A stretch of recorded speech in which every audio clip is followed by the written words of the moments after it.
سلام فتوات صانات كما يكنيهم صقات عناكم صبو دلهم صبو لو ما انتي بلس بو كم تلمود ازيا زناقعت مهارن زخونه صصوا حيزاتكم مصيالا كاب علتات حد معلتي اب حد فلك حد صعدا ما يدورو نبره ازي صعدا ما يدورو نغو اندخده ابتا فلك يهادن نبره كاب علتات حد معلتي كن اتناوز نبره نبره عسى كلنا لليو السوق متخلو كحبان كشكعو انجمره متحزن سينو عماريرو في ندابل خبكي جمره كوكو خلو ابت خبابز نبره حاده ኣነኣኣስን ኣናሸውን ናብኡ ብምምጻእ ስማ እንዶ ማይደርሆ እንታ ኮንካ ኣለኻ ኢሉ ተዛረቦ ማይደርሆ ተቀበል ኣቢሉ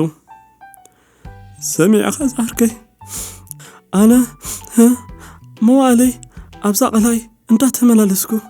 نزوم عسى كابز حماق قلاي نفت قفح بحر وسدوب نيرا لو مكن فريحهم كلهم تحبيهم أنا خانع نبوهم زيب صحيح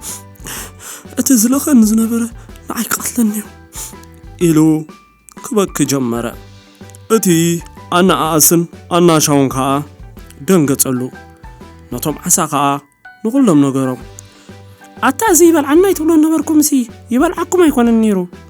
እዚ ንዓኹም ይሓሊልኩም ነይሩ ካብዚ ሕማቅ ቀላይ ናብቲ ጽቡቕ ባሕሪ ዝወስደኩም ነይሩ ኢሉ ንኹሎም ኣኪቡ ተዛረቦም ንሶም ከዓ ኣመንዎ ሓቂ ኻዲኻ እዋይ ይቕረበል ግበረልና ንሕና ዳስ በልዓና እንዲዝ መስለና ነይሩ ኢሎም ኩሎም እቶም ዓሳታት ነቲ ማይደርሆ ንኽወስዶም ተማህፀንዎ ኣቲ ማይደርሆ ከዓ ከምቲ ግሩሕን ሓሳቡን ኮይዱሉ ሒዝዎም ክነፍር ጀመረ ወሲዱ ይውሕጦም ወሲዱ ይኽልሶም ወሲዱ ይበልዖም ነበረ ኣይጎርሖን ኣይፈለጡን ኩሎም ብሪጋ ብታህዋ ክጽበይዎ ነበሩ ሓመወዳእታ ግን ኣነኣኣስን ኣናሸውን ኣብ ርእሱ ገለ ሓሳብ መጾ ናይ ካውሰደኒ ዘይብሎ ኢሉ ብምሕሳብ ነቲ ጻዕዳ ማይደርሆ ምስ መጸ ከም በሎ ስማ እንዶ ጻዕዳ ማይደርሆ ናይ ከዘይ ተወስደኒ ኢሉ ተዛረቦ ጻዕዳ ማይደርሆ ከዓ ታይሎ ሓሰበ ነዚ እኳ ይበልዖኒ ግን ካብ ላዕሊ ወሲዱ ከጽድፎ ኢሉ ሒዝዎ ናብ ላዕሊ ክድይብ ጀመረ ኣታውርደኒ እንደ ዝብለካ ኣታውርደኒ ወዮ ኣነኣኣስን ኣናሸውን ክፈርሕን ክድዕድን ስለ ዝጀመረ